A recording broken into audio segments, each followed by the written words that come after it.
আসসালামু আলাইকুম। Measurement cup ছাড়া চাইলে আপনিও এরকম সুন্দর একটি কেক বানিয়ে নিতে পারেন।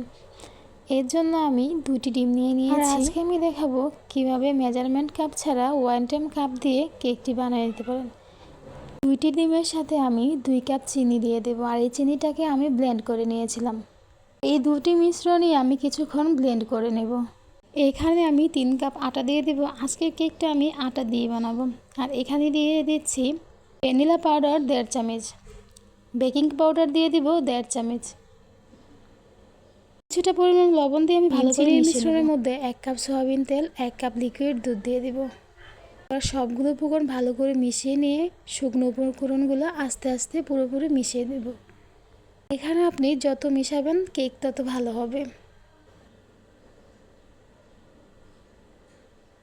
রেসিপিটা পুরোপুরি ফলো করলে আপনার কেক কখনোই নষ্ট হবে না। একটি পাত্রে ঢেলে নেবেন আর একটি কাঠি বা চামচের সাহায্যে একটু আঁকিঝুঁকি করে একটু ট্যাপ করে নেবেন। এবার একটা পাতিলে আমি পুরোপুরি হিট করে নেব আর কেকটাকে আমি দিয়ে দেব। ঢাকনা দিয়ে আমি 40 মিনিটের মতো রাখবো।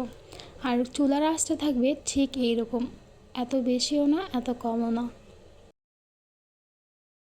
ফিরে আসলাম 40 মিনিট পর, আর এদিকে কিন্তু কেকটার কালারটা অনেক সুন্দর হয়ে গেছে। আর এখন একটা কাঠির সাহায্যে আমি একটু চেক করে নেব। এখন কেকটি পুরোপুরি রেডি, আর একটু স্লাইস করে দেখাচ্ছি কেকের ভিতরটা কেমন হয়েছে। ভিডিওটি যদি ভালো লাগে থাকে আর রেসিপি ট্রাই করে অবশ্যই জানাবেন কেমন হয়েছে। আল্লাহ হাফিজ।